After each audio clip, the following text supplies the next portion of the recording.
काशी के बारे में तो कहते ही हैं कि बाबा की ये नगरी कभी थमती नहीं, कभी थकती नहीं, कभी रुकती नहीं।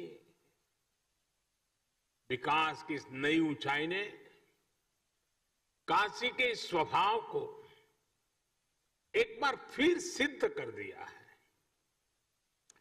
कोरोना काल में जब दुनिया ठहर सी गई, तब काशी संयमित तो हुई, अनुशासित भी हुई, लेकिन सृजन और विकास की धारा अविरल बहती रही।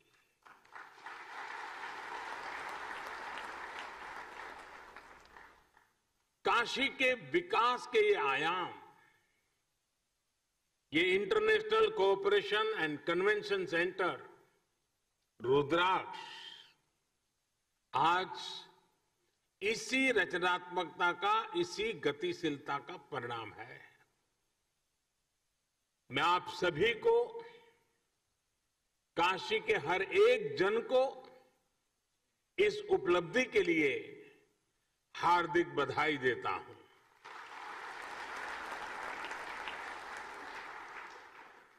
विशेष रूप से मैं भारत के परम मित्र जापान को, जापान के लोगों को, प्राइम मिनिस्टर श्री सुगा योशिहिदे को और एम्बेसडर श्री सुजुकी सातोशी जी को बहुत बहुत धन्यवाद देता हूं। और अभी हमें प्रधानमंत्री जी का वीडियो संदेश भी देखा। उनके आत्मीय प्रयासों से काशी को ये उपहार मिला है।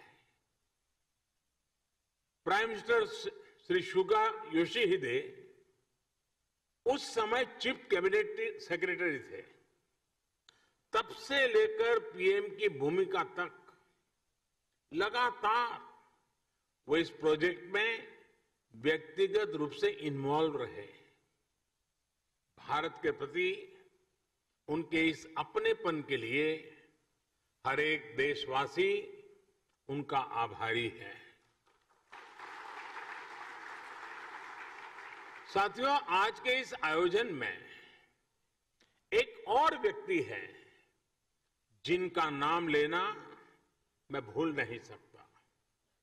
जापान के ही मेरे एक और मित्र शिंजो आबे जी।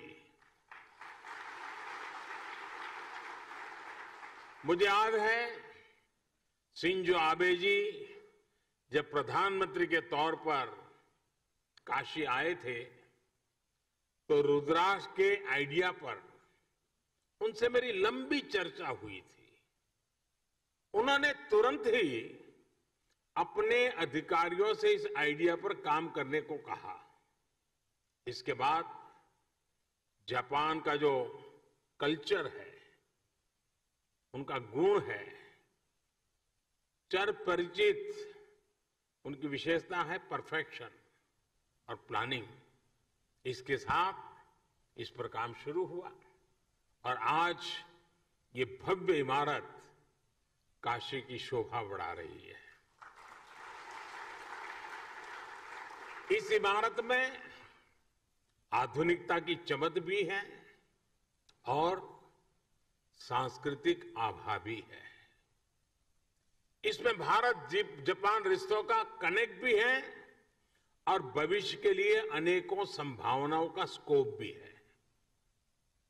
मेरी जापान यात्रा के समय हमने दोनों देशों के रिश्तों में पीपल टू पीपल रिलेशंस में इसी अपनेपन की बात कही थी।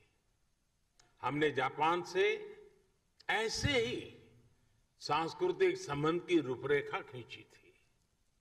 मुझे खुशी है कि आज दोनों देशों के प्रयासों से विकास के साथ साथ रिश्तों में मिठास का नया अध्याय लिखा जा रहा है।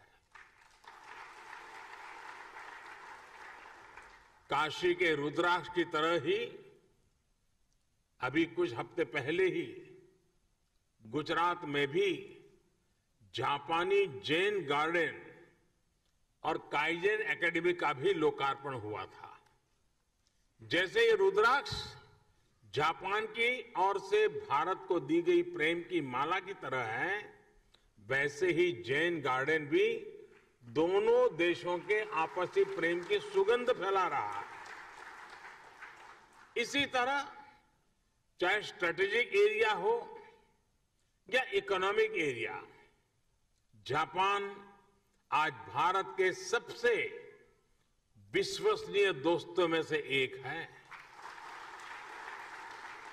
हमारी दोस्ती को इस पूरे क्षेत्र की सबसे नेचुरल पार्टनरशिप में से एक माना जाता है। आधुनिक इंफ्रास्ट्रक्चर और विकास को लेकर भी कई अहम और सबसे बड़े प्रोजेक्ट्स में जापान हमारा साझीदार है। Mumbai Ahmedabad high speed rail हो, दिल्ली मुंबई इंडस्ट्रियल कॉरिडोर हो या डेडिकेटेड फ्रेट कॉरिडोर हो, जापान के सहयोग से बन रहे ये प्रोजेक्ट न्यू इंडिया की ताकत बनने वाले हैं।